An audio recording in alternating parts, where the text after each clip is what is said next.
like you're going to be Are you going to sing? Boy band. Are you going to sing? I think we're going to do an in-sync song. There you go. Oh, Together.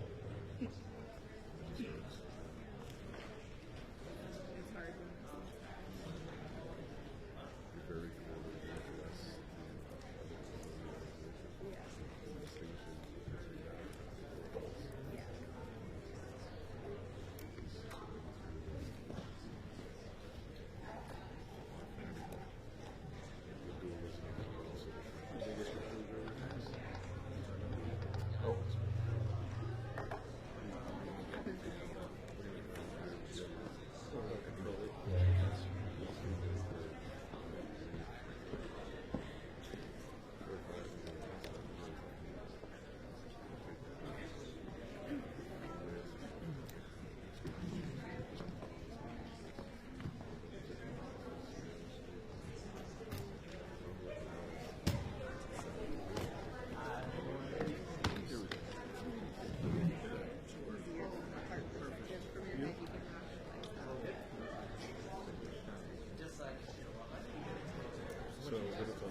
Yeah.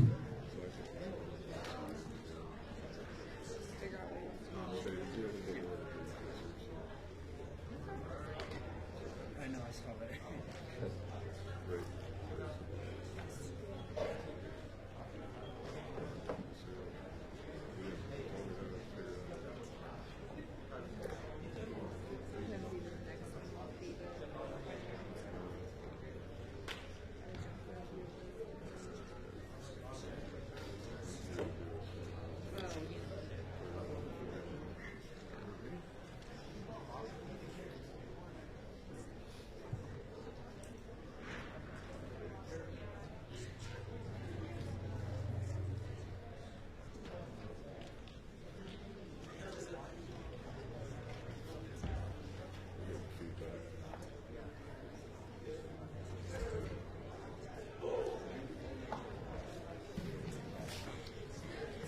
I'm going to be running around.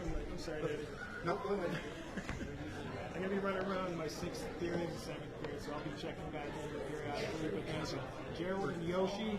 If something goes wrong, say Gerald, Yoshi. Gerald and Yoshi. And they love fixing problems. So. Okay, awesome. You've been a big help, Mike. Thank you. Thank you. And good afternoon, ladies and gentlemen. Am I on? I think I'm on.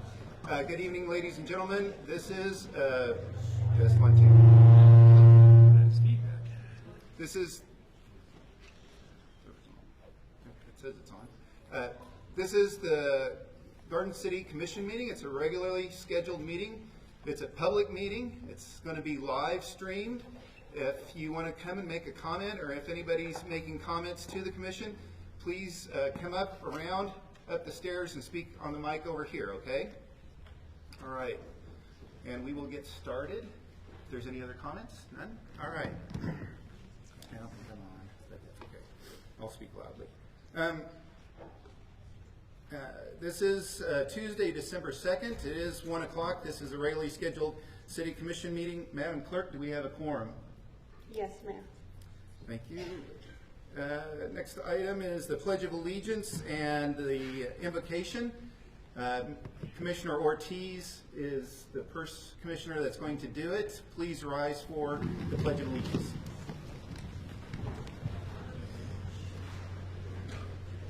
I pledge allegiance to the flag of the United States of America and to the republic for which it stands, one nation, under God, indivisible, with liberty and justice for all. Please bow your heads with me. Dear Heavenly Father, we thank you for today. We thank you for everything that you have given us, everything that you have put forth in front of us. Lord, I ask that you just be with us during these times as it gets colder. Be with our families, our pets who are suffering the cold. Please watch over them, Lord. And we ask that you just be over this agenda today, Lord. Be in our hearts as we make tough decisions. Be in our hearts as we just discuss the items at hand, Lord. We ask that you give us a positive attitude today and let any item come to us with hope and joy that we have a great outcome. And Lord, we just pray that you bless this school and this building as well, Lord. It's in Jesus' name we pray. Amen. Amen.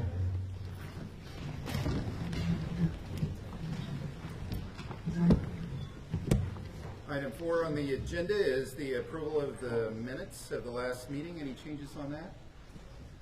None being, they'll stand as approved. Item 5 is public comment. This is an item where we provide input or any ideas of what the commission could look at or be looking at a later meeting. Any comments from the community? This is items that are not on the agenda, so please come forward if you would like to make a comment, and please state your name for the record.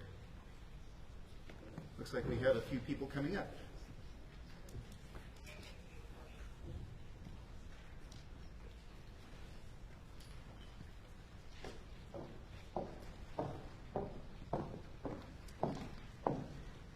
Hello, good afternoon.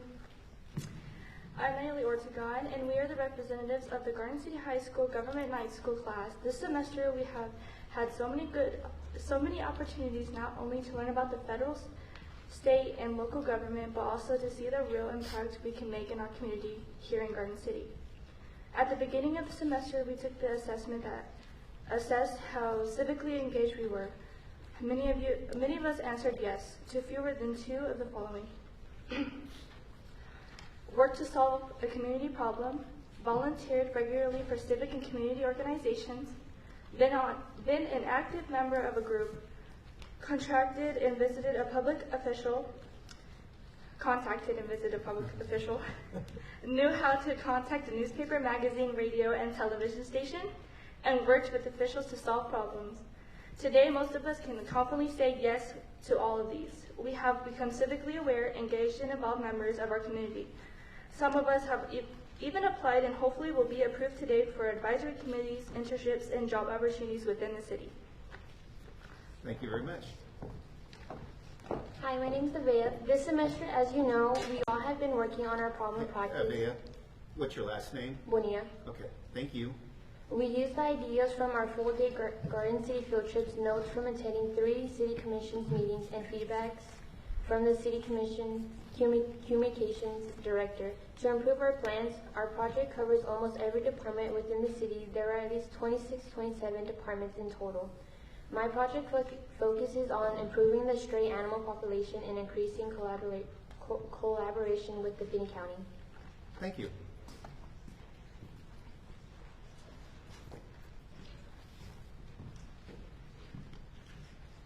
Good afternoon. My name is Alexis Ortega, and my project focuses on improving lighting at outdoor recreation facilities. Thank you for listening. Thank you. Hello, my name is Althea Barriat, and my project is about using vacant lots for community beautification. Thank you.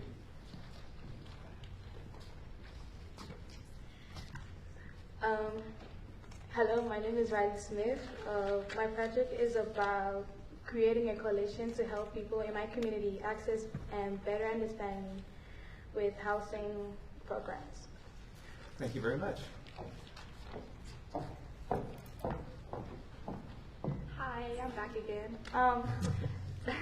2 of our classmates who are taking the ASVAB are working on projects that address safety concerns, including school routes, crosswalk visibility, and partnerships between school and community parks to support both efficient. The 2 other classmates taking the ASVAB this afternoon are working on a project to create stronger connections between schools and rec sports to make sports more accessible across the city through the intramural program that would include schools' day tournaments. Another classmate is focusing on improving streetlights to reduce speeding, racing, and accidents in specific areas in the city. And we will be presenting our formal plans on Friday, December 12th at Central Cup. We invite the mayor, the city commissioners, city staff, and all community members to hear about our plans. Thank you for your time, your support, and for giving us an opportunity to become more engaged in our community. Thank you. Thank you.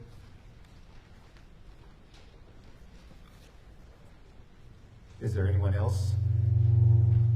Is there anyone else in the audience that would like to address the City Commission at this time? All right, moving on to nothing on item number 6, item number 7, City Manager's Report. Thank you, Mayor. Item 7A, congratulations to Communications Director Amy Darville and IT Manager Clay Billings, who have recently accepted offers from Finney County and will be concluding their employment with the City of Garden City this week. Both Amy and Clay have been significant contributions to the city's success, and we wish them well as they continue their public service careers with Finney County. And both of them were here an hour or plus before this meeting to help get set up for this meeting. So thank you, Amy and Clay.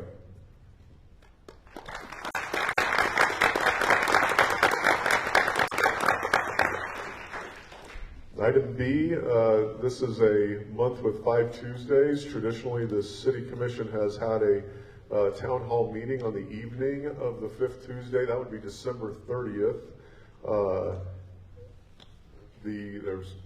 December 30th isn't necessarily a holiday, but it falls between 2 holidays. Also, we thought it would be worth checking to make sure there was a sufficient number of you available before we published that as a meeting date. So really open it up to you to see if there's consensus on continuing with the practice in December. And just for your information, the next month with 5 Tuesdays, I believe, is March.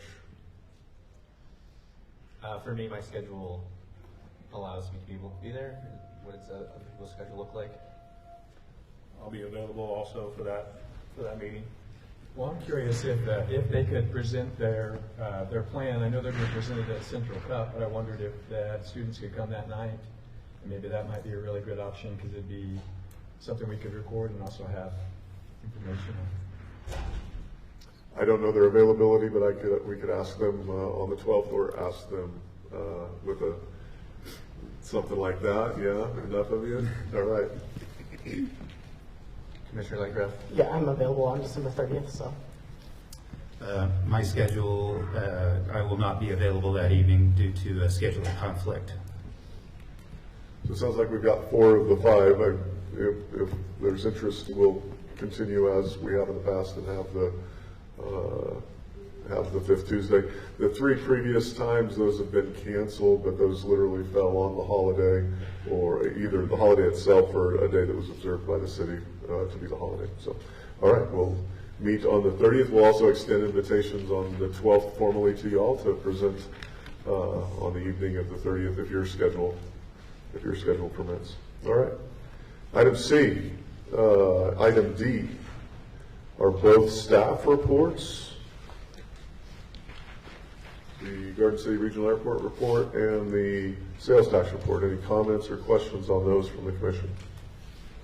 I did have a question from a resident concerning when the new sales tax for the new jail facility and the LEC remodel is going to start. Is it January? Or is it in June, July?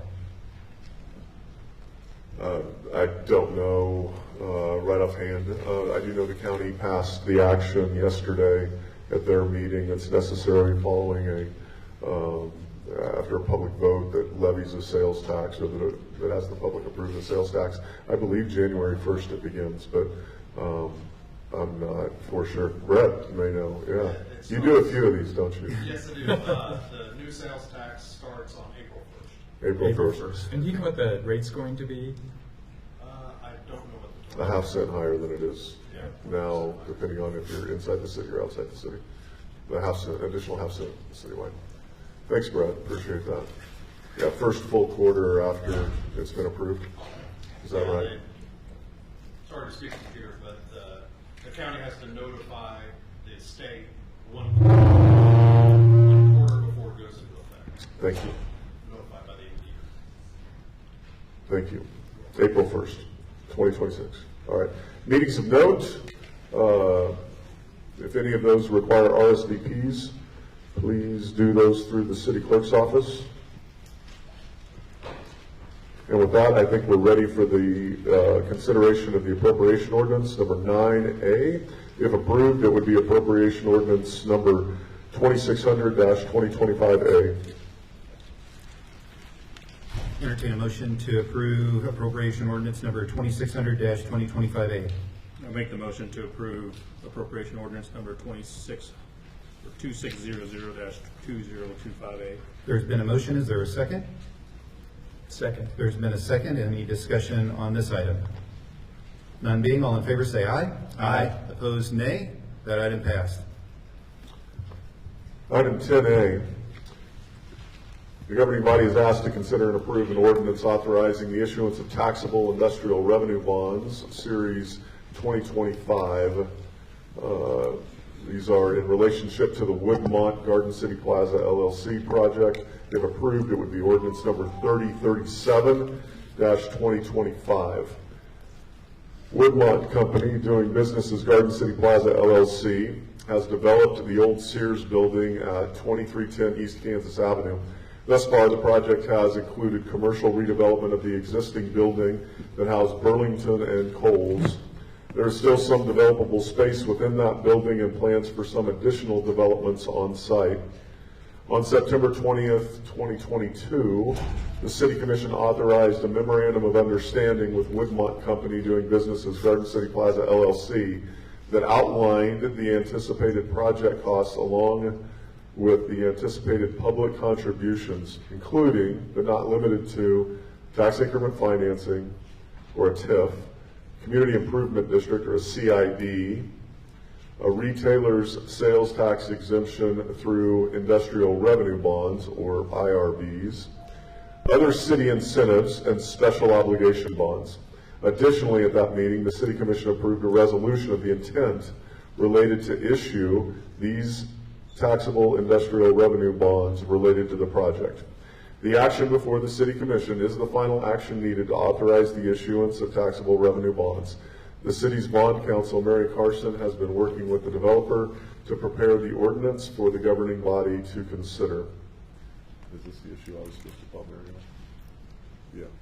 Yeah. And it just dawned on me I was supposed to call Mary for this item, so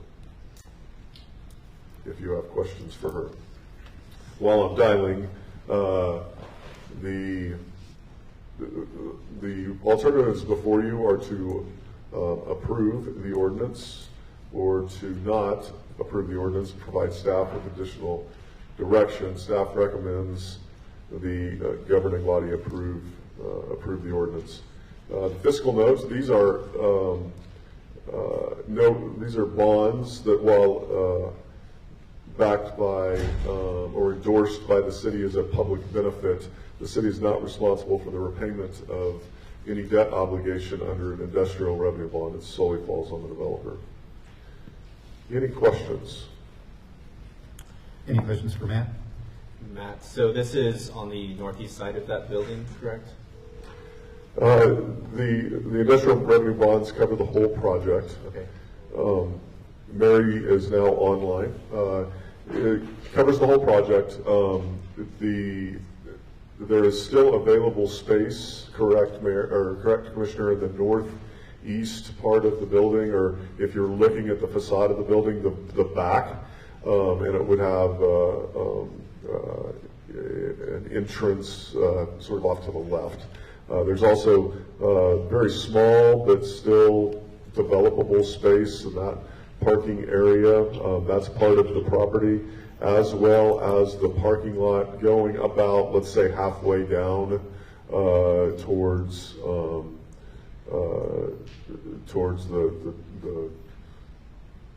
west end of that development. So half the parking lot belongs to this particular property owner. The other half belongs to the owner of the longer leg of the L-shaped building. And so there is, because of the change in parking requirements between the 1980s when this was constructed and now, there is some of that parking lot that could be developable pad site space. Any other questions for Matt or Mary? Entertain a motion on ordinance 3037-2025. I move we approve ordinance number 3037-2025. There's been a motion. Is there a second? A second. There's been a second. Any discussion on this item? None being, all in favor say aye. Aye. Opposed, nay. That item passed. 10B. Thank you. And Mary, you're going to stay online for 10B and 10C as well? Item 10B, the governing body is asked to consider and approve the following ordinance regarding the city's tax-exempt general obligation bonds, Series A 2025. If approved, it would be ordinance number 3038-2025. Bear with me.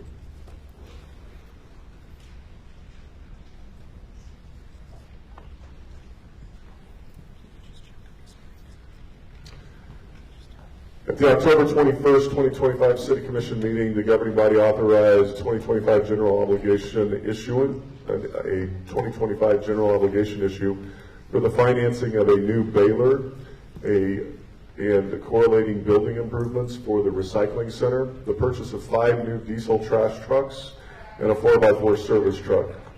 Financial advisor Brett Shogun will present the results of the bids received on December 2nd, 2025 at 10 a.m. or 10 a.m. this morning. Mr. Shogun will also discuss the city's credit rating prepared by Moody's Investors Services. Brett. Yes, good afternoon. Hello. Hello. Okay. Good afternoon, Mr. Mayor, Commissioners. Brett Shogun with Stiefel Public Finance out of Wichita. We've got a nice audience here today. I know they're here to hear about public finance and general obligation bonds, I'm sure. I think I'll go into just a little bit more detail than I usually do given the audience today, but Stiefel is a public finance firm that works with cities, counties, school districts, hospitals, healthcare providers, nursing homes, municipalities, basically, to fund public purpose projects. And we work with school districts to build new schools or improve schools, or with cities to improve roads, streets, bridges, parks, things like that. In this case, we did a financing to mainly fund solid waste improvements through equipment. And what we do is we work with the city to determine the size of the project. We structure a bond issue. A bond is a borrowing that is sold to investors and paid back to the investors with interest. And as a municipality, you're eligible to finance those projects with tax-exempt bonds, which means that the investors don't have to pay income tax on the interest they receive. And so it's a most effective cost financing for these types of projects. But we put the bid package together, the structure of the finance. This is a 5-year bond, which is a shorter bond than you usually do, but it was a pretty small project, and the equipment is going to last longer than 5 years. So it was structured with a 5-year bond issue. We put the bid package together. We submitted the offering documents and other relevant information to Moody's Investor Service. They're a credit rating agency that's rated the city's debt. Basically, I've said it before, but it's like what I'm trying to say, like a credit score for an individual. They rate the city compared to other municipalities throughout the nation. And I've provided to you, you should have their most recent credit update that they provide on an annual basis. They always note that you're an economic hub for this part of the state. You've got really good management in place. You've got good fund balances and good economic trends. You recently did change your auditing method from a gap-based accounting to cash basis accounting, and we were a little concerned that that may cause a rating downgrade because they view that as a negative. It's not as they view it as not as transparent as far as compared to other entities throughout the nation. It doesn't include building depreciation and post-employment benefits and those type of liabilities. But it's a more cost-effective method, and it's applicable according to state law. And although they did give you a notch lower for that, they kept your credit rating the same as it was before at AA3. So they said, even though you're not doing what we want you to do on that aspect, everything else outweighed it. There were more positives than that negative. So we're proud that the credit rating ended up being AA3, which is a great rating. Anything in the AA category, it's investment grade, and it's a very good rating. We use that rating and advertise the sale to potential underwriters to bid on the bonds. And also provided to you is the bid tab, which is the results of the sale. We took bids at 10 a.m. this morning. We received 6 bids from purchasers of the bonds. The best bid was from Stevens Incorporated out of Little Rock. The cover bid was Robert W. Baird and Company. Hilltop Securities was third, and then TD Financial Products, Commerce Bank, and Huntington Securities rounded out 4th, 5th, and 6th. I'm going to go into this in a little bit more detail too, because it's unique that we can really compare and more understand how this is put together. On past issuances, there were more bonds, there were more maturities, and there was a bunch of numbers on here, but it didn't really not always make sense. But in this case, all 6 bidders bid 5% coupons on all of the bonds. So all 6 underwriters had the same interest rate. If you choose any of them, the interest cost is the same. What's different in how we determine who to choose is how much premium they bid. And now what's not on this sheet is the yield on the bonds. And the yield is like the market rate of the bonds.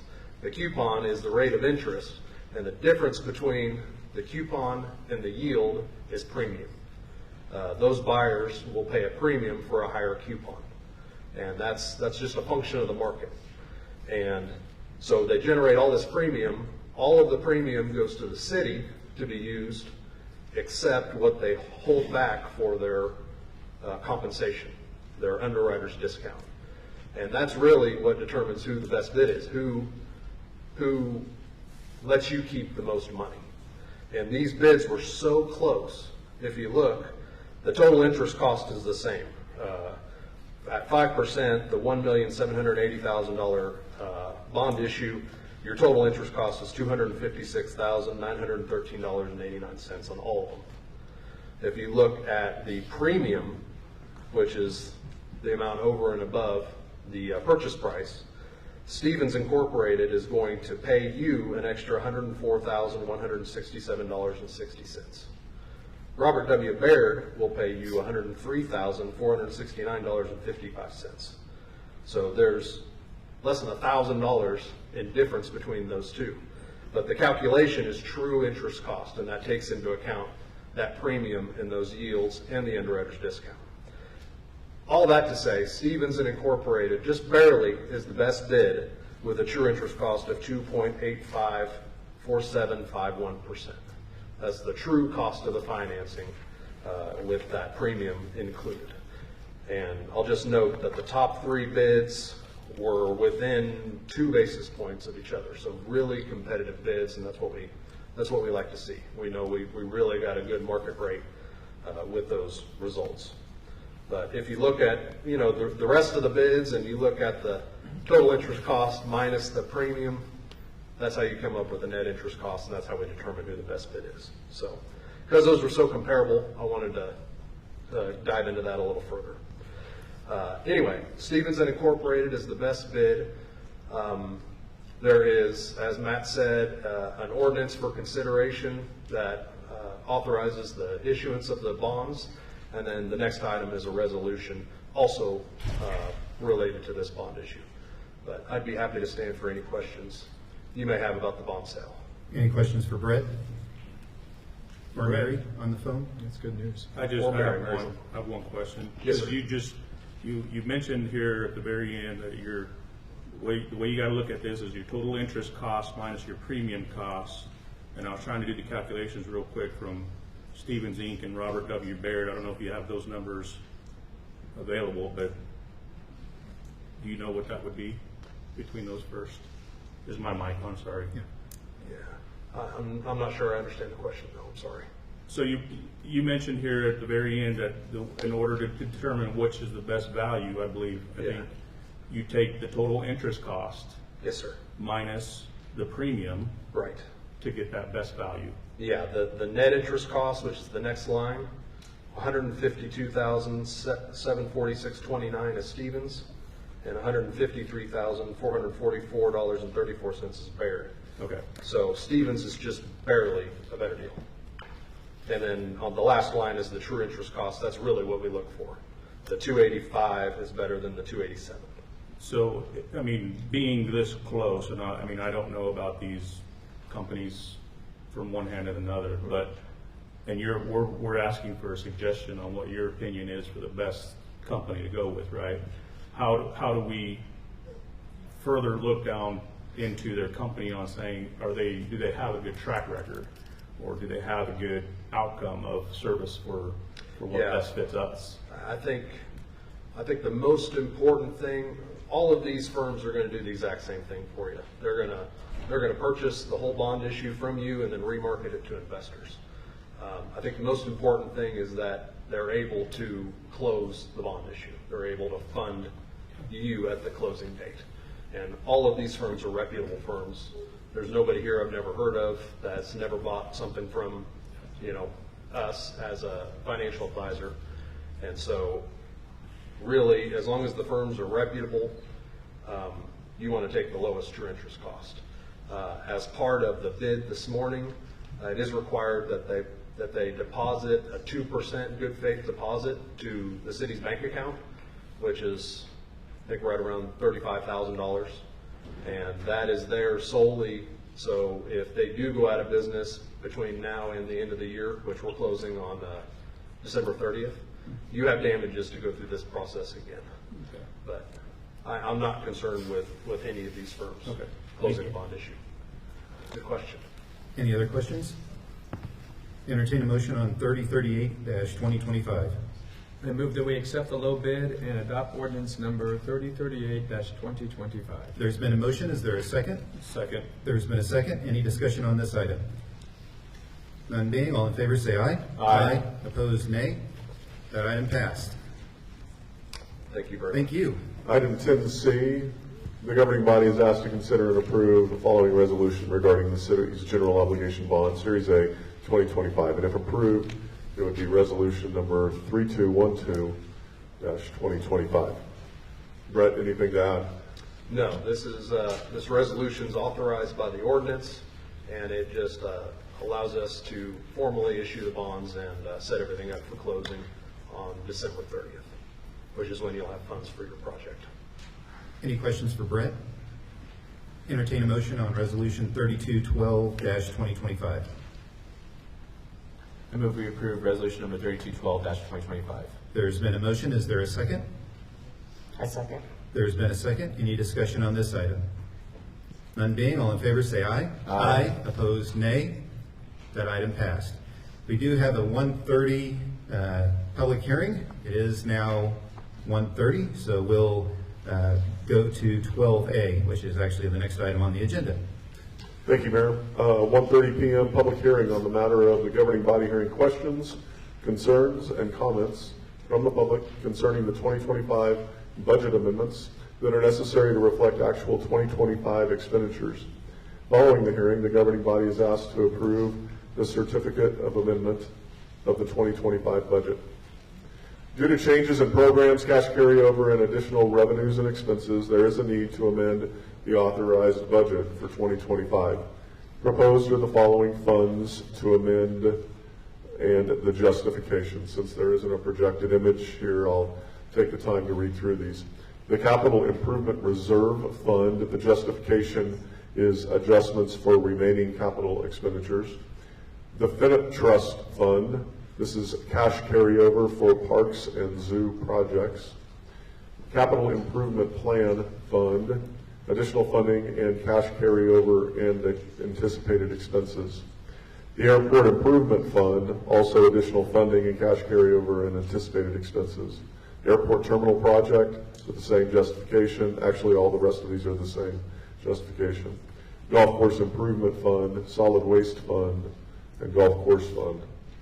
Again, you can only amend the budget if you have unanticipated cash carryover larger than what you anticipated when you adopted your budget for the start of the year. And so the expenses, while the expenses were greater than you budgeted in 2025, your revenues were greater than they were in 2025 because of January 1 cash start. So the alternatives are the governing body may approve amending the budget as shown on the 2025 amended budget certificate, or the governing body may not approve amending the budgets. If the budgets are not amended, the city may experience budget violations governed under Kansas State Statute 79-2935. Our recommendation is to approve the amendments.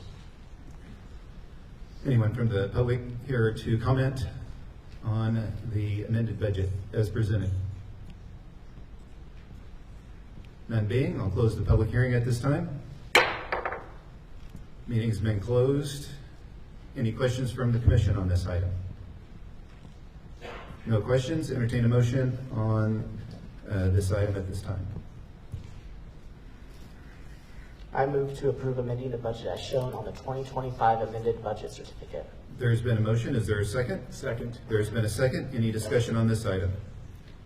None being, all in favor say aye. Aye. Opposed, nay. That item passed.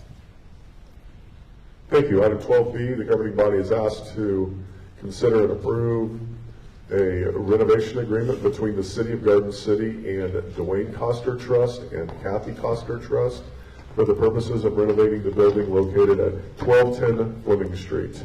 Chief Pruitt. Good afternoon, Mr. Mayor, Commissioners. The governing body is asked to consider and approve a renovation agreement between the City of Garden City and the Dwayne Coster Trust and Kathy Coster Trust for the purposes of renovating the building located at 1210 Fleming. And for the purposes of this presentation, the Dwayne Coster Trust and Kathy Coster Trust will be referred to as the trust. At the May 6th, 2025 City Commission meeting, the governing body approved the lease agreement between the City of Garden City and the trust for the use of 1210 Fleming Street. This agreement included approximately 2,400 square feet. At the July 1st, 2025 City Commission meeting, the governing body approved the First Amendment to the lease agreement to increase the square footage by approximately 6,500 square feet, which allowed the Finney County Sheriff's Office to also be co-located in the facility. Since that time, a more refined design has been completed and a more detailed project estimate has been provided to staff. Attached is the more detailed budget estimate and the proposed renovation agreement between the City of Garden City and the trust. The agreement includes the following costs. Construction costs at $4,597,141, and that's for broken down into $150.73 per square feet. Design and builders insurance at $225,000. The storm shelter at $100,000, and contingency funding at $459,859 for a total of $5,382,000. There are some additional items that the property owner would consider including at the request of the city, which include an electrical generator at $230,010, which is not recommended as part of the project. Staff can add that later if desired. Bollards, which are security things out in front of the building to prevent somebody from driving into the building, at $9,721, not recommended, as they can be added later. Item C is pass-through window upgrades, which is for records in both the police department and the sheriff's office.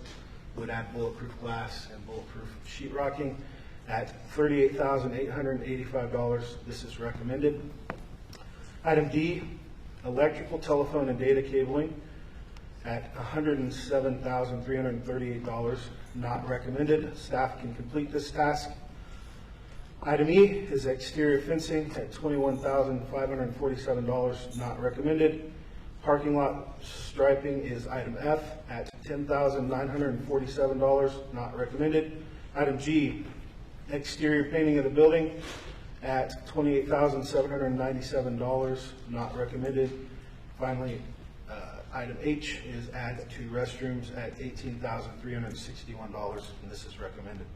Total for those add-ons is $465,606. Finally, the city will need to purchase access control, door locks, and cameras to be installed, which is anticipated to cost approximately $75,000. There will be some furniture, fixtures, and equipment that will also be needed. Staff will reuse and repurpose as much as possible from their existing space at the LEC so that more substantial furniture, fixtures, and equipment can go into the newly remodeled LEC when that happens. If approved, the agreement provides for the contract to begin work 20 days after the agreement has been signed by both parties. And the long list of alternatives that you have before you. Number 1, the governing body may approve the renovation agreement between the City of Garden City and the Trust for the purposes of renovating the building located at 1210 Fleming Street in the amount of $5,382,000. Number 2, the governing body may approve the renovation agreement between the City of Garden City and the Trust for the purposes of renovating the building at 1210 Fleming Street in the amount of $5,420,885 and ask the property owner to upgrade the pass-through windows, which is item number C. Number 3, the governing body may approve the renovation agreement between the City of Garden City and the Trust for the purposes of renovating the building at 1210 Fleming Street in the amount of $5,400,361 and ask the property owner to add 2 restrooms. This would be including item H. Number 4, the governing body may approve the renovation agreement between the City of Garden City and the Trust for the purposes of renovating the building located at 1210 Fleming Street in the amount of $5,439,246 and ask the property owner to upgrade the pass-through windows and add 2 restrooms. This would be including items C and H. Number 5, the governing body may approve the renovation agreement between the City of Garden City and the Trust for the purposes of renovating the building located at 1210 Fleming Street in the amount of $5,617,596 and ask the property owner to add the bollards, update the pass-through window, complete the electrical, telephone, and data cabling, include the exterior fencing, parking lot striping, exterior painting, and add 2 restrooms. This would be items B through H to be included. And number 6, the governing body may approve the renovation agreement between the City of Garden City and the Trust for the purposes of renovating the building located at 1210 Fleming Street in the amount of $5,847,606 and ask the property owner to include the electrical generator, add the bollards, update the pass-through window, complete the electrical, telephone, and data cabling, include the exterior fencing, parking lot striping, exterior painting, and add 2 restrooms. This would be including all items A through H. And finally, the governing body may provide alternate direction. Recommendation. Staff recommends the governing body approve the renovation agreement between the City of Garden City and the Trust for the purposes of renovating the building located at 1210 Fleming Street in the amount of $5,439,246 and ask the property owner to upgrade the pass-through windows and add 2 restrooms, which would be including items C and H. Fiscal note on this item, the capital costs associated with the temporary police facility would utilize temporary notes or short-term bonding to finance to complete the project and would be split evenly between the city and county as outlined in the facility sharing memorandum of understanding that was entered into July 7th, 2025. Long-term financing is an eligible cost utilizing the proceeds from the recently passed sales tax that will start collections on April 1st, 2026. Attachments you have is the renovation agreement, the budget, and the floor plan, and I would love to answer any questions that you might have. Any questions for Chief on this item? So as far as the restrooms, Chief, are they for the public or are they for the police staff? So they would be for the police staff, law enforcement staff that's in the building. There's 2 public restrooms that are included in it, but these would be in addition to, just because of the number of people that are going to be there on a daily basis. That's my only question. Any other questions? I've got a couple questions, Chief. So it's a lot of information, and without kind of looking at plans to see what's going into the building, I know you're kind of involved and staff is involved in looking at these plans. understanding, let's start with the exterior first of the parking lot painting. We need to have that go through engineering to get approved for plans to get submitted, right? I mean, had that been done already, or are you just looking at repainting parking lines that are already existing that are there? You'll be repainting the existing parking lines. To the mechanical and plumbing portion of this, and we just got the breakout of specialties and divisions. So in order to kind of understand what we're doing with mechanical and what we're doing with plumbing, if we are putting in new mechanical equipment, why are we bearing the whole cost on that equipment when it can't be moved or taken with us through this temporary facility? Why wouldn't it be prorated into the lease agreement so that it's paid over time? I guess 2 questions there. Great questions, and I don't know the answer to that, so I'll have to get back with you on that. Same way with the fire sprinkler, because I'm looking at this as a temporary facility, as what we kind of agreed on. Anything that we put into the building, we can't take with us. So to me, that should be a shared cost by the owner and the tenant, as every leased space in the community is. I don't have that information in front of me to make a good judgment on this moving forward. So I guess what I'm saying is, if I can get those questions, I know I don't want to be digging into the weeds, but I believe we need to be a little bit more, we need a little bit more clarity on some of these items so that I can make an informed decision on this. Okay. Any other questions for Chief? So you're saying before you could support the budget, that you'd have to have the answers to those questions? Yeah, I think. Or could those be done afterwards? Or? Well, I mean, not really, because it's got to be in a negotiation with the lease agreement. Whether we can get the equipment into the lease agreement to pay that as a prorated over a period of time versus paying for all of that equipment up front into the new project, and we're bearing the entire cost on that and then leaving it behind after 5 years. So are you talking about the 1.2 million and then the 160,000 according to the budget? Yeah, yes, correct. So those are some big numbers. I mean, I know it kind of inflated the project from $3.3 million from what it was established back in May or June to now 5.8, almost $5.6 million. So I'm just trying to justify that jump. Well, we're also adding another 6,500 square feet to the project as well, where before we were only at 24,000. So we're actually adding another 6,500 to this as well. Correct. And it kind of goes back to the original decision on why we did this. Why we went to a temporary facility was because we were trying to get our police department, policemen and women, out of a building that was not good atmosphere to work in.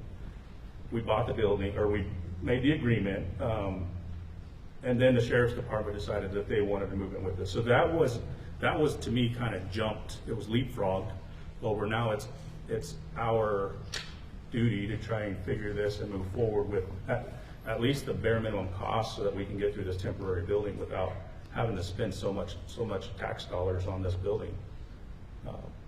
So, and then another question would be, other fixtures are is it walls and doors that are office space for each individual, or is it cubicle space? I have not seen plans, so I don't know what it looks like, but to me, I guess there's just a lot of missing information for me to kind of make that decision moving forward. Commissioner, I believe we had a pre-meeting on the layout of the facility. Now, there was some final adjustments to that since the pre-meeting, but when the commission's been exposed to more than blank spaces, all of these expenses, other than the generator and the temporary storm shelters, you're going to be walking away from in 5 years. The commission chose to go this route based on a proposal that wasn't part of a bid process last year when you had two proposals in front of you that had more detail. This one simply said $150 a square foot, deliverable within a year, I think, and the commission gave us the direction to pursue that. This is the product, almost a year later, of abandoning the proposals that the commission had before them that were fully developed to go to a less expensive alternative.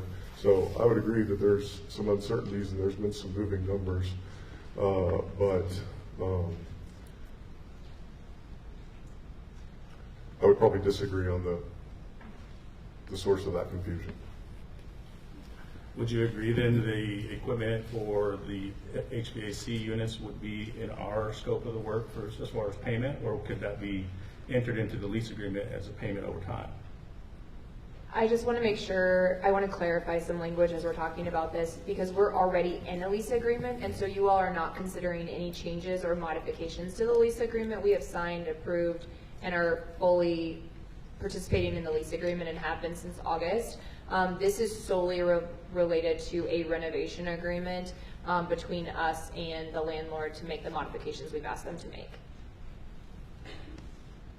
And I get that, I guess. No, I'm trying not to stay, or I'm trying to stay on our side of this thing as far as the lease agreement goes. But my questions before were, are we sure we have everything in place? Are we sure we have toilets that are needed, storm shelters that were needed, fire sprinklers that were needed? And now those are being presented now. And I know that original meeting was a budgetary number of scope of a square foot cost. And I'm not questioning the cost of those issues. I'm trying to understand this to where I can present it to anybody who asks questions. And I know the building equipment itself, or the systems that are getting upgraded or getting replaced. So one of the things that we can provide is we can provide a floor plan so you can see what we've laid out. The sheriff's office has laid out. Part of that, working with GMCN, who's the architect that we worked with, was changing where we were going to put the HVAC systems, whether on the roof of the building or within, and that was all for cost-saving measures as part of us going back and forth with the architect. I mean, I can definitely see your frustration, Commissioner. I think that it's a little too hard because I think the boat has already rode out of the harbor here of simply the fact that we've gotten to a stage where right now we're already past the lease agreement, all negotiations with that, and here we are deciding on the renovations part.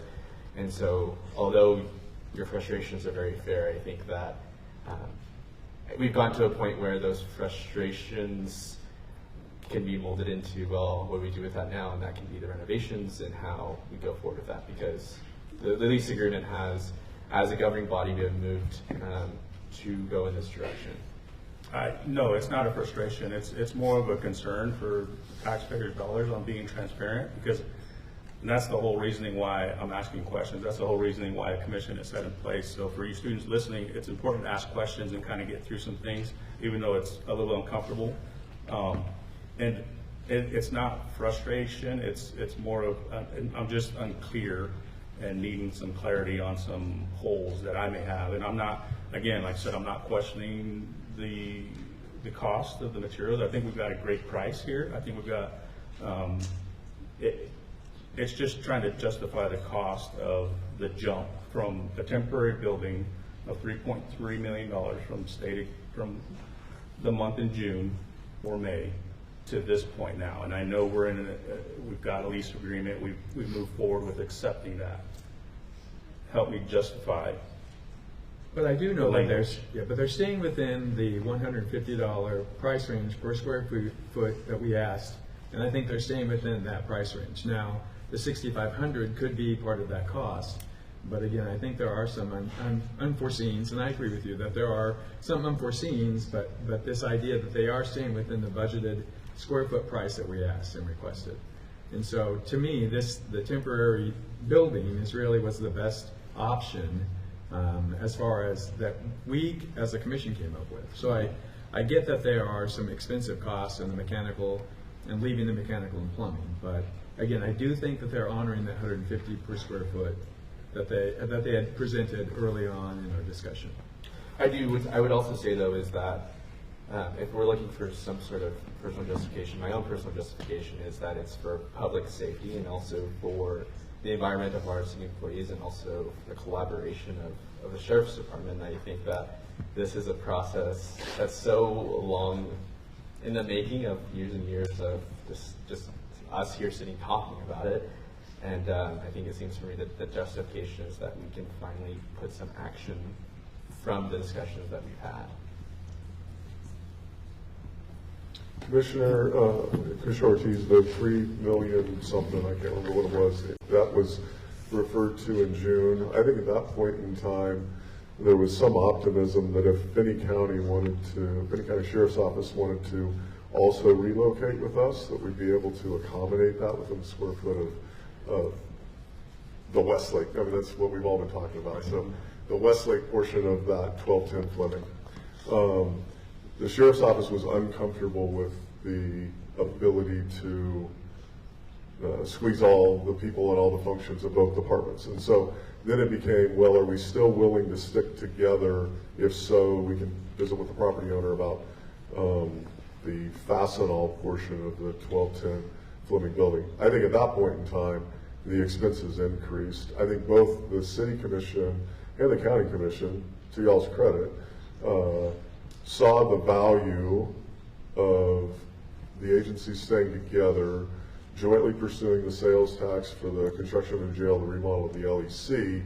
But even though these costs are going to increase, we still see the value of staying together. We also see the opportunity for, if the sales tax passes, that it would have, there would be a way to pay for that. And I believe those discussions were very transparent. They took place in public meetings, many of them televised public meetings, where the commission talked about the costs that were associated with temporarily relocating the LEC so that you could get out of there, which would accelerate the ability to remodel the LEC, hopefully in time for this lease agreement, before this lease agreement expires, should the sales tax issue pass. I think if the hang-up is more about the growth from 3.3 to 4.5 or whatever, 5.3 million, that is a big growth, but I think the scope of the project grew when the two agencies were at a crossroads of whether or not they were going to stay together or not stay together. If they were going to stay together, the footprint of the project was going to have to grow considerably in the eyes of the Sheriff's Department. I think we might have disagreed with that. We might have thought we all could have shoehorned into the Westlake footprint, but two parties couldn't agree on that. And we went, I think we erred on the side of compromise rather than digging in trench warfare with the county. And I appreciate that clarification, Matt. I do apologize about mentioning we were transparent. I believe that we were transparent. I guess my question was leaning more on clarity for myself on decisions and kind of explaining. And this helps, this conversation, having these questions kind of come about help. Because we don't come into the room or onto the table with a vote already in hand. It's something that I believe we have to talk about and get some clarity on.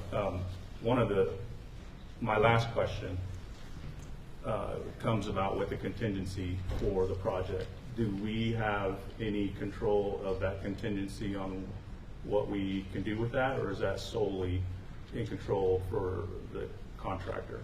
So it'll be all through change orders, so I imagine that we have full control of approving those change orders or not. Okay. The contractor. Okay. That's all I have. I'd like to ask the same question. Is there a threshold on the change orders, or will all change orders come before the governing body, or will those follow the city's, what we call it, purchasing guidelines? They will all be required to be approved by us and the landlord jointly. So they'll come to the landlord, and then the landlord will bring those to us. So department heads have like a 25,000, city manager has a 50,000 authorization. If change orders come in increments underneath 50,000, are those going to be internally considered and approved, or in a contract setting like this, to Commissioner Ortiz's question, would all of the change orders come before the governing body because the total project was in excess of 50,000? So what will happen with those smaller ones is they will be they will be approved at the department head level just as the city policy reflects, but you all will get an accounting of those at the end. Like we did, if you recall, with the pool project, you guys all got an accounting of all the small approvals at the very end. Anything over that threshold came before the city commission during the project. And I also just want to add one more thing, Commissioner Ortiz, to try and help you. I found the spreadsheet that laid out the costs from when we were just looking at GCPD, and it was 48.6% of the overall costs. And so if you look at that number and how it grew, the Sheriff's Department added a 43.4%, and then they're sharing 8%. So if you look at those numbers, it really tells you how much that grew by us doing this joint facility, and how much more space and how much more renovation was needed. And so I think from looking at those numbers, it becomes fairly obvious to see how it grew. The GCPD alone was right around 2.9, and then you add in the sheriff is around 2.5. So I think that's where we saw the growth in the numbers. And I do want to note that the requests that you're making on the recommendation or the other additional items are basically all for the police department. There's nothing for the sheriff. I mean, for the sheriff's department, I mean, except for their overall renovation. But like the different items, A through H, I think those all really benefit the police department. From what is that correct? They benefit the police department directly? So they benefit us, but they also benefit the whole building. Okay. So they're part of the whole building. The parking lot striping, whole building, right? The painting the building, whole building. The ballers would be both in front of our portion and the SO portion. But so I'm talking about your recommendations of C and H. Those benefit directly the police department. So, is that correct? okay, I misunderstood you. No, that's okay. Item H, PD, GCPD, that benefits us. That's adding 2 restrooms on our side of the pass-through. That would be both the sheriff's office records. Okay, and that's what I wasn't clear. Yes. All right, thank you. I do have one additional question. I know on here that says that for the electrical and data cabling that staff could just ask, but our IT department is not very big. We have Clay leaving, so that leaves us about with 4 people to do almost 30,000 square feet. So is there any information on what that would look like if staff were to do that? Like it seems that there's a lot of work that would go into that. Yeah, so there's been a lot of discussion back and forth since Mr. Rourke came on board, and so there, to your point, they are small, and it would be something that the police department would agree to help them. The problem with that and what the discussion has been is I don't know that the labor costs, if you started figuring that in, I don't know if it would equal. So we're doing some more checking on whether or not this price tag, the $107,000 versus us doing it, and is that the best use of IT department's time when that would be happening? And I think the same thing was done at the fire station, which I think they did a pretty good job with IT, with the involvement of subcontractor, I believe, to get that work done. So even if it's not in this bid, I would imagine it would save you or us cost on doing that with a subcontractor of our own. Yes. I would say though, it seems that having a subcontractor of your own runs into a lot of timelines, communications, and maybe even some potentially having to deal with a lot of different conversations back and forth when you have a contractor here that they're subcontracting that they're working with, and we can just have that built in because it's not like we can't have internet, it's not like we can't have telephones. I don't know if I answered your question. Yeah. So, Commissioner, we appreciated you giving us a heads up on your question and have done a little research. I think it's a value judgment call for the group as to where's that margin where your savings is so thin that you trade out some risk by having a independently subcontracted thing work for the client and not work for the contractor. I think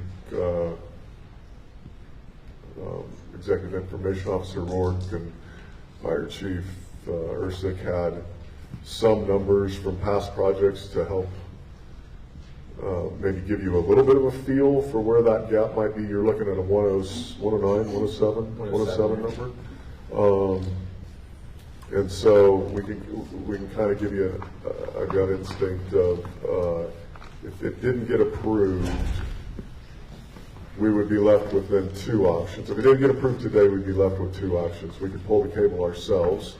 They can describe to you what that looks like, or we could go out sort of on the market on our own and see if we can find a sub that would do it for a margin low enough that you'd feel comfortable saying no to this one today. So with that, I'll set it up. Chief, you can talk about what you did on y'all's project.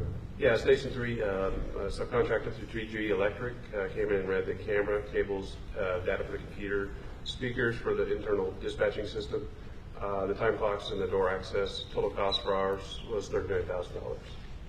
So definitely some room to get some competitive bids on the city side for the LEC.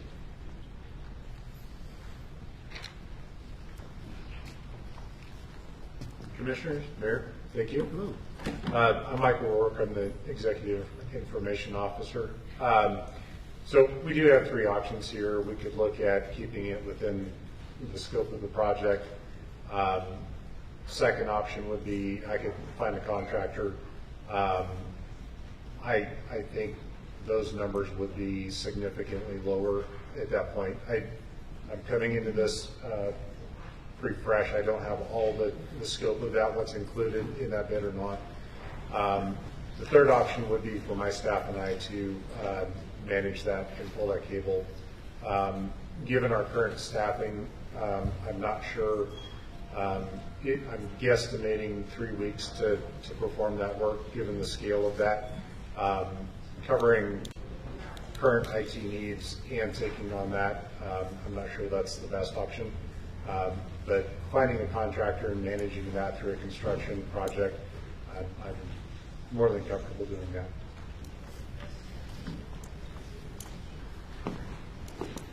Any other questions?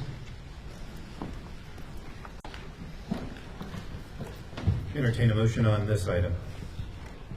I would say that I think the value judgment here is if we do bid it out and there's very few people, and if we end up getting a very high bid, we're going to ultimately come back to this one. So for myself, I would move to approve the renovation agreement between the city of Garden City and the trust for the purposes of renovating the building located at 1210 Fleming Street to include items C, D, and H.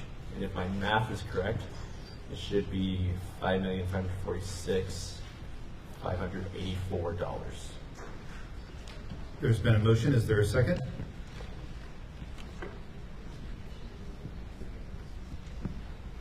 So just for a little clarity on your basically item 4 with the addition of include item E.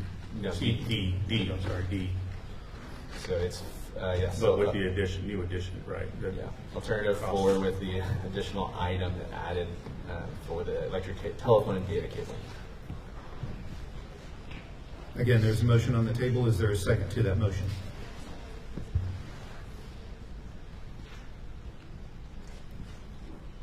There's no second to that motion. That motion dies. Moving on to asking for another motion on this item. Yes, sir. I'd like to make a motion with just including the toilets. Is that one on here? No.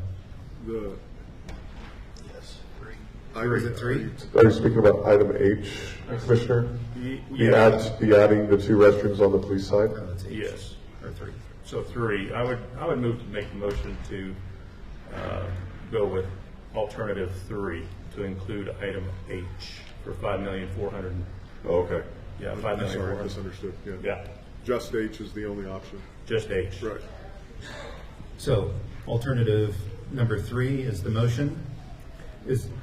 Go ahead. Is there a second? No, I wanted to ask a question. So the pass-through windows, can you explain the value of those? I mean, and that way I think that would help. Right, so if you would imagine yourself at a bank where they have the bulletproof glass, that's what we're talking about. It would upgrade the glass to protect the records, personnel, both at the police department and the sheriff's office, and then it would put upgraded sheetrock, which is bullet resistant, instead of just regular sheetrock. Thank you. Yes, sir. Any other questions? There is a motion for alternate 3. Is there a second?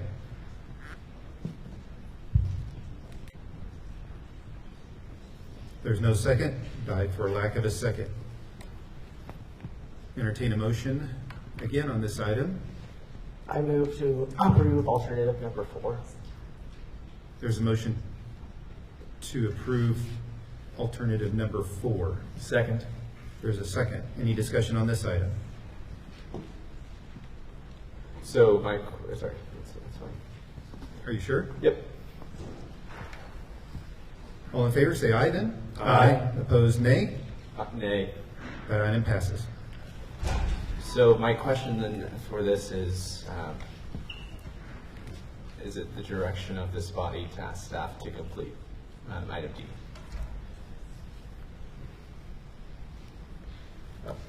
From what I understood is that there's a way to bid that out if they need to, or, I mean, and I think that, I mean, they've made it pretty clear that we can get it done a lot cheaper for the $107,000. I think that they've worked with contractors. It was done at the fire department, so I don't think that's going to be an issue. So from my understanding, that this is part of something that can be taken care of. I'd be happy to add some clarity to that. While the agenda item that was prepared and finalized last Tuesday reflected that this was not recommended that staff can complete this task, I would say that 1 week later from when this agenda item was finished, staff completing that task may have a private vendor look to it. I think it most likely will. We'll take care of completing the task because the building has to have cabling, right? I mean, we all recognize that, and there's an expense here. It's just whether or not it's part of the agreement with the trust. So we'll be getting back with the commission on this. I'm pretty confident it's going to exceed my budget authority to approve. So there'll be a future agenda item, most likely on what it would take to outsource this, would be my guess. If we do further analysis and we determine that we are going to handle it in-house, we'll report that back to the commission as well. Either way, we'll report back. Great. Thank you. Thank you. Moving on to item 12C. Item 12C, the governing body is asked to consider and approve the notice of termination of lease and operations agreement between Pinky's Grilled Cheestro LLC, doing business as Milk and Honey at the flight deck in the city of Garden City. Rochelle. Good afternoon.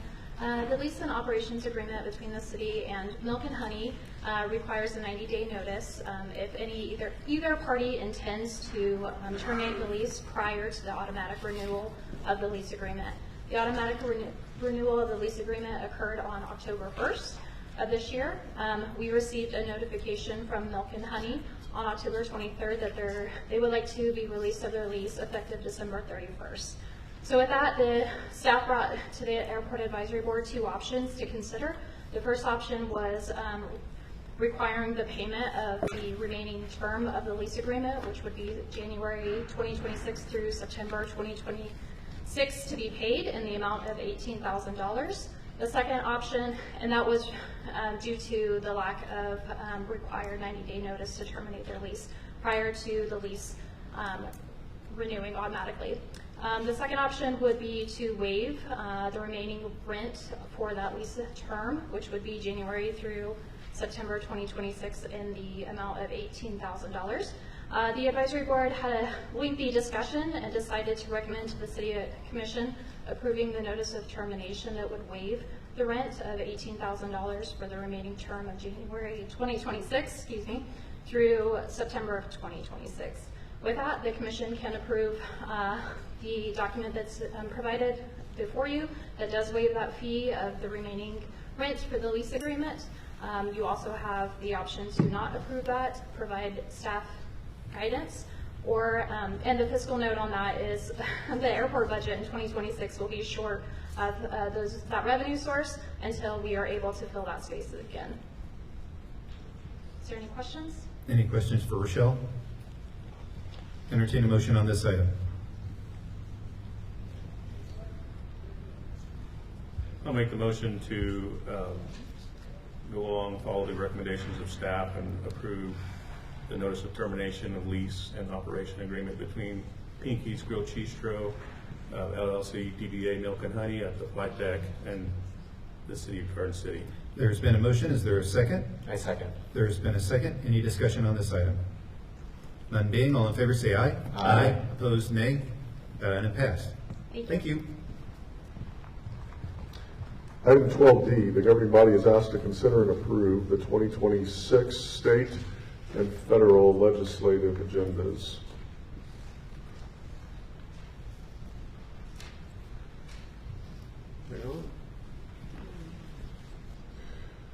Each year, the governing body is asked to consider legislative agendas that serve as the platform for intergovernmental relations and advocacy in Topeka, Kansas, and Washington, D.C. The formally approved City of Garden City 2026 state and federal legislative agendas, in conjunction with the legislative agendas adopted by the member agencies to which the City of Garden City belongs, enable individual city representatives, staff, elected officials, and government relations contractors to speak on behalf of the City of Garden City in a manner consistent with the content of the legislative agendas. The elements of the city's 2026 state and federal legislative agendas are very similar to the one approved last year. Upon adoption, copies of the approved 2026 state and federal legislative agendas will be sent to the respective members of the city's state and federal delegations, as well as the city's government relations contractors.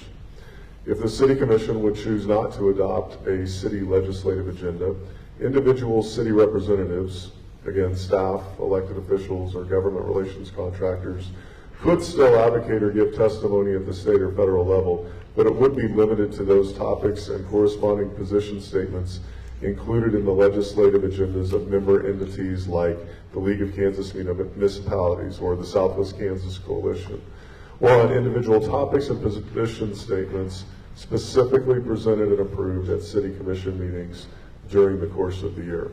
And I would say, given the behavior of, at the state level of the legislature over the last 10 or 15 years, there is not enough time for the commission to take up individual agenda items by the time it's already gone through committee hearings and hit the floor of one house or the other. So your alternatives are to approve the 2026 federal state legislative agendas as presented. To alternative 2, you could modify those presented here today and approve that. Or 3, you could not approve the state and federal legislative agendas and provide staff alternative direction. Our recommendation is to approve the legislative agendas as presented. Any questions for Matt on this item? Entertain a motion on this item. I'll make a motion to approve the legislative agendas as presented. There's been a motion. Is there a second? Second. There's been a second. Any discussion on this item? None being, all in favor say aye. Aye. Opposed, nay. That item passed. 12E. Item 12E, the governing body is asked to consider and approve an appointment to the Public Safety Advisory Board. Chief Pruitt.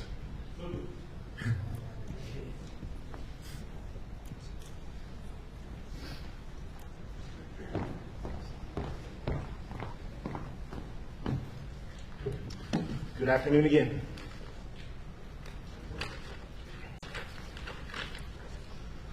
The governing body is asked to consider and approve an appointment to the Public Safety Advisory Board. Currently, the Public Safety Advisory Board has 5 vacant board positions representing the medical, homemaker, Garden City High School, and Garden City Community College student interest groups, as well as the county resident living outside the corporate limits of the city of Garden City. Nayeli Ortegon, who you've met today, has submitted an application and is recommended by the PSAB to fill the Garden City High School student vacancy. Nayeli's term would expire in December of 2027. She's recommended for the appointment as an active participant of the JROTC program and the Youth Engagement Initiative here at the high school, between both the high school and the city of Garden City.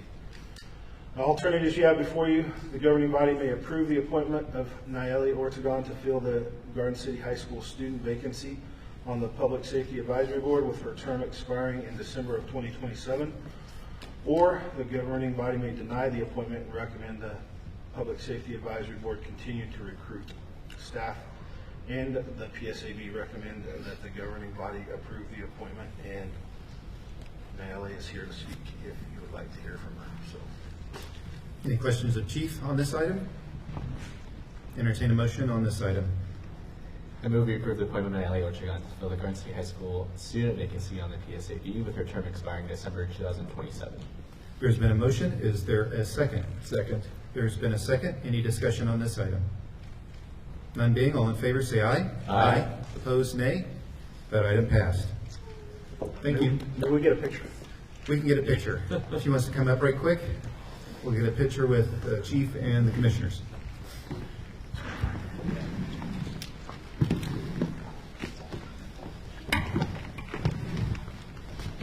He is going to say.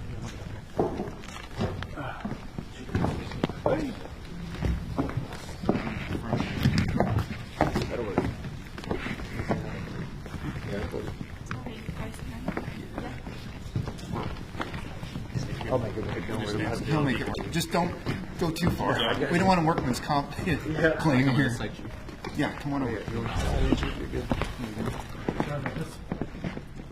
Can you guys scoot in just a little? We'll turn. There it is. Turn. 1, 2. Somebody catch breakfast? Yeah. Okay. Thank you. Thank you. Thank you. Thank you. Congratulations. Good job.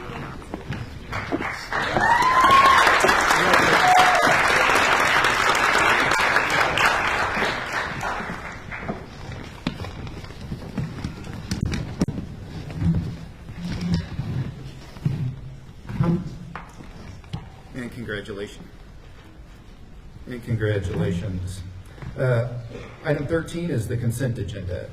If the commission doesn't wish to pull any of these items off to speak to them individually, the appropriate motion would be to approve consent agenda items 13A through D.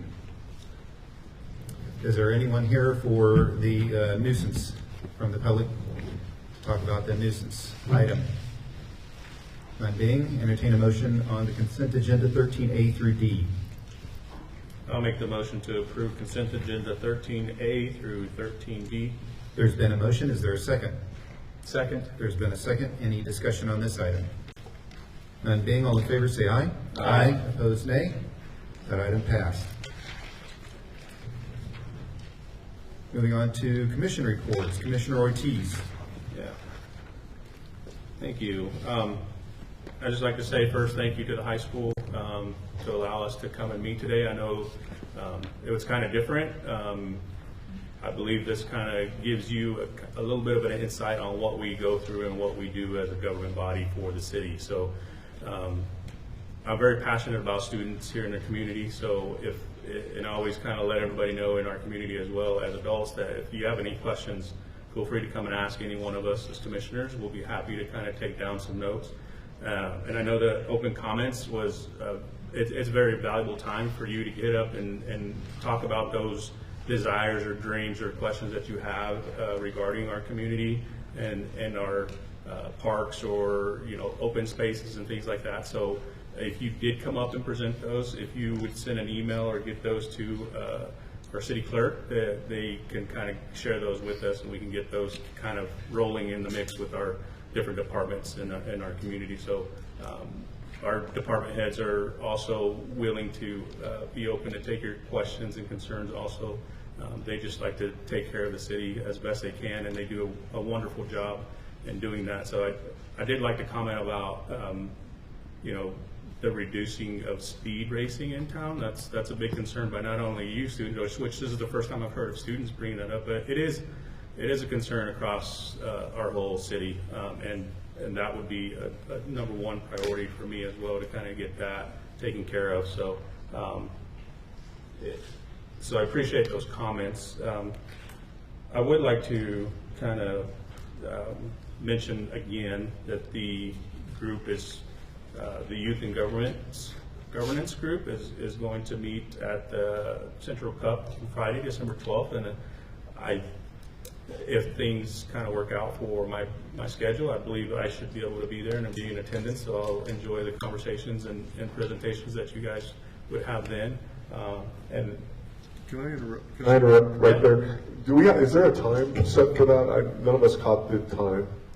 8:30 to 10:30 a.m. Okay, 8:30 to 10:30, and I'd like to change our meetings of note that goes in the minutes for the next meeting to reflect that. That way, if three of you show up, three or more show up, you can all stay. Yes. So that would be great. 8:30. Yeah. So just so a little bit of clarity on what Matt just brought up. So if we were all invited, or to an event. Normally for COMA, which is the legislative laws on how we can't really show up in one room, or three of us, more than two of us can't show up in one room, because that presents a meeting, and we would be in violation of that law. So that's the reason why we need to announce and publicly include those meetings if there's more than two of us that are going to attend. So thank you, Matt. I think I had one more, and this was, so back when I was kind of asked, because and I don't think I missed, but and a student here at the high school had messaged my wife and said, "You forgot to mention my name." So I'm going to do that now, because it involves a soccer team, and he was the goalie of the soccer team, Alfonso Goda de la Rosa, the goalie. And he probably was in here earlier, but I was going to try to embarrass him if he was, so and have him stand up. But I'd like to just say, thanks for the season that they had, and it was a wonderful time to go out and watch, even going to Topeka and watch them play for the state regionals. So that's all. That's all. Commissioner Landgraf. So I just want to echo what Commissioner Ortiz said, and thank the high school for allowing us to have our meeting here. And also, I just want to thank each and every one of you for showing up to this meeting also, to kind of learn and see what a city commission meeting is like, because honestly, future Garden City is here, and each and every one of you guys here. So it's nice just seeing you guys have an interest in that as well. Or maybe you were forced to be here because of a class. You don't really know which one, but just want to say thank you for that. And also was able to attend the Southwest Kansas Chamber of Commerce's 2025 Legislative Appreciation Dinner in Liberal. Just want to say thank you to the Southwest Kansas Chamber for putting it on.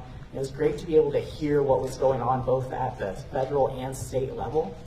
Also was able to attend the Southwest Kansas Coalition's annual meeting. It was great being able to get together with city leaders from Dodge City, Liberal, and Hayes, and be able to discuss our legislative platforms that we advocate for together. Thank you, Commissioner Landgraf. Commissioner Nguyen. Yeah, a lot of things on my list here. So first, Crystal Apple, congratulations to the teachers, Mr. Del Cruz, Mrs. Ford, and Mrs. Tidwell from Holcomb. Just such an exciting experience that always humbles me to reflect that a lot of amazing teachers in my life have really changed my life and made me the person I am today. So when you guys leave today, make sure you thank a teacher, because sometimes, especially towards this end of the year, we are trying to make sure that we're trying to win for ourselves. So sometimes we forget about them. I also joined other commissioners at various dinners in the Liberal and Dodge. Really full week, and so grateful for our commission to be very present and to engage in the surrounding communities that we have. And also yesterday was the Historical Society Chili, which I'm always very grateful to be there for the tidbits of history lessons of what happened 100 years ago the people that were born and also to enjoy really good chili. I also spoke at FCA this past Sunday, and just really inspiring to reflect on that there are so many student athletes just craving for more, craving for good community, all the same way that you guys are too. And also congratulations to Nayeli for being appointed to the board. We are so excited, and we know that there will be a tangible impact that you'll make for our community. But just first of all, some formalities. Thank you to Mr. Ming, and thank you to our superintendent and all the people involved to allow for us to be here and engage with you guys. It's really funny because I graduated in 2021. Some of you guys had siblings who went with me, and some of your teachers were my teachers. So I'm not that too far away. And what I hope you guys come to recognize is that there were a lot of really incredible decisions that were made here today, some of which will impact your kids. And I don't know if you really caught it, but if we add up, I think we sat around $20 million, upwards of $20 million worth of decisions just in an hour and a half. That's a lot of money for this group to make, and that you guys all witnessed. But also just to remember that our community requires good citizens to have a good community. And so that requires for you guys to be engaged. And so as you guys take this first step of seeing, you know what, these guys up here just said yes or no, but those yeses or nos impacts your lives. And so I hope that you leave caring a little bit more about the community that you live in. Thank you. Commissioner Unruh. So I do want to start by saying thank you to the Garden City High School and to all the students coming here today. We know that this is an opportunity for you to really impact not only our city but also our whole region. So I think you've set a trend, and I think you'll challenge other communities to include opportunities for students to really participate. So we're really excited that you're here. I think it really brings the best out of each and every meeting when you have people in attendance, and it makes a big difference for us. I do want to say thank you to Jamie and Clay. Even though you'll be staying locally, we're going to miss you at the City of Garden City, and we know you've done an incredible job. So having you just travel just across the street to Finney County is great that you're still in town. I do want to say I am not going to be here on the 12th, so I hope that it works out for you to present on the 12:30, the commission meeting that evening, because I would love to see how your plans are going to impact the city. I think this is the first time in a long time that we've seen students and teachers and the community so involved and really want to make improvements. And some of the things that we've heard that you've hinted at are already really exciting. I do want to say I'm excited about our AAA rating. You know, that is due to the management. We have excellent management of the city and the finances, and I'll tell you, that is something that is hard fought and doesn't come easily. And so being able to get these different bonds at incredible rates makes a big difference, and not every city is able to do that. So we're able to do incredible things in the city because of how our city manager and also his staff manages our finances. And so with that, I just want to say thank you again to Garden City High School. It's been wonderful being here with you today, and so we appreciate you coming. Hopefully you come more often. I know you're in school, but if you're ever not, it'd be great to see you guys at City Commission meetings. Thank you. I'm the final person on the list. Again, thank you for being here and being part of our City Commission meeting. This is what we do as a commission, the 5 elected leaders of the city, and moving the city forward in a positive direction. It's true, like what Commissioner Nguyen said, you guys probably thought it was a very boring meeting, but the things that we discussed today are moving the community forward for the next number of years. And even though when people watch and listen to our meetings, a lot of important decisions are made in these meetings, especially to move our community to where it's at right now, and especially into the future number of years. So you got to listen a little bit on the active side, and also read and look at the agendas that are online, because they have a lot more information about each of the items that we discuss up here. Again, thank you for having us at Garden City High School. I'd like to thank the school district as well, the staff that helped put this on, as well as our staff that worked to make this happen. and especially all of the students. This is one of the best attended city commission meetings we've ever had in the history of this city. Again, I know you guys were probably forced to be here, but it's great to have all of you here and watching how democracy works, especially on a local level. Kind of ditto all the other commissioners. I've been to a lot of other meetings that the other commissioners attended. Just wanted to highlight that today is the Western Kansas Community Foundation Match Day. That's going on until 7 o'clock this evening. For those of you online and in the community, just like to do a shout out to the 55 organizations that are being represented at the Match Day event. Please give if you can. It helps our community move forward with those organizations helping our community. I'm going to be attending the annual tree lighting event this Friday, and that'll be at 7:30 at Stevens Park.